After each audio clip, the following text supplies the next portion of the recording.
विदुर जी धृतराष्ट्र को गृह त्याग करने का उपदेश देते हैं आगे।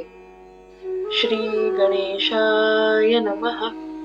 ओम नमो भगवते वासुदेवाय। विदुरस्तदभिप्रेत्य धृतराष्ट्रं भाषत राजन् निर्गम्यतां शीघ्रं पश्येदं भयमागतम्। समय की उस अनिवार्य गति को समझकर विदुर जी ने धृतराष्ट्र से कहा, हे राजन, अब शीघ्र ही गृह त्याग कर दीजिए। देखिए, मृत्यु और बुढ़ापे का यह महान संकट आपके सामने आ पहुंचा है। प्रतिक्रिया न यस्येह कुतश्चित् कर्हिचित् प्रभो स एव भगवान कालः सर्वेषां नः समागतः।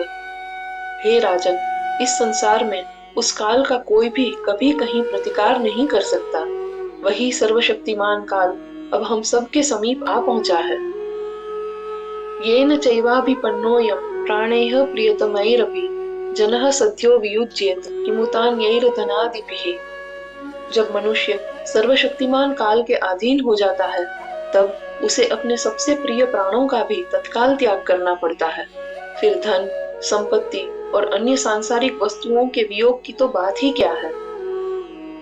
पितृ भ्रातृ सुहृद पुत्रा हतास्ते विगतम वयः आत्मा च जरया ग्रस्तः परगेहुमुपाससे।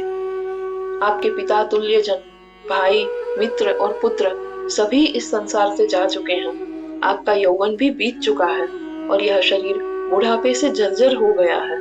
फिर भी आप आज दूसरों के घर में आश्रित होकर जीवन व्यतीत कर रहे हैं।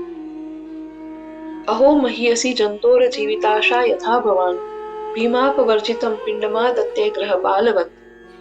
आह, जीवित रहने की इच्छा कितनी प्रबल होती है। आपकी दशा ही इसका उदाहरण है। जिन भीमसेन को कभी आपने मारने का प्रयास किया था, आज उन्हीं के छोड़े हुए अन्न पर आप घर के आश्रित प्राणी के समान जीवन निर्वाह कर रहे हैं। अग्निरनिसृष्टो दत्तश्च गरो दाराश्च दूषिताः ह्रतं क्षेत्रं धनं येषां तदत्तैरसुभिः कियत्। जिन पांडवों को जलाने के लिए आपने लाक्षागृह में अग्नि लगवाई, जिन्हें विष देकर मारने का प्रयास किया, जिनकी पत्नी द्रौपदी का अपमान कराया और जिनका राज्य तथा धन छीन लिया, आज उन्हीं के दिए हुए अन्न और संरक्षण पर आपका जीवन चल रहा है। इससे अधिक विडंबना और क्या हो सकती है। तस्यापि तव देहोऽयं कृपणस्य जिजीविषोः परैत्य निच्छत्तो जीर्णो जरया वाससी इव। फिर भी हे राजन, यह जीर्ण शीर्ण शरीर जिसे आप इतने मोह से पकड़े हुए हैं, आपकी इच्छा न होने पर भी एक दिन आपको छोड़ देगा। जैसे पुराने वस्त्र समय आने पर त्याग दिए जाते हैं, वैसे ही बुढ़ापे से जर्जर यह शरीर भी नष्ट हो जाएगा।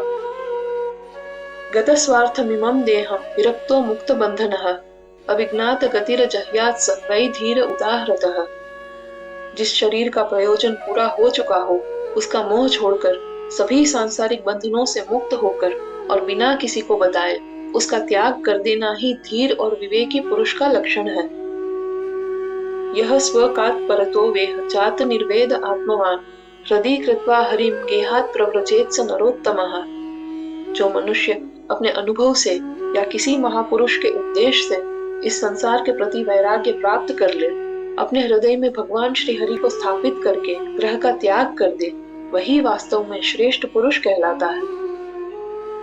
अथो दिचिम दिशम यातो स्वैर्ज्ञात गतिर्भवान इतोर्वाक प्रायशः कालः पुंसाम गुण विकर्षणः। इसलिए अब आप बिना किसी को बताए स्वतंत्र भाव से उत्तर दिशा की ओर प्रस्थान कीजिए। अब आगे का समय मनुष्य के शरीर की शक्ति, सामर्थ्य और गुणों को निरंतर क्षीण करने वाला है, अतः विलंब करना उचित नहीं है। श्रवण यात्रा में जुड़े रहिए। अगला भाग इसी अध्याय को आगे बढ़ाता है। श्री कृष्णार्पणमस्तु।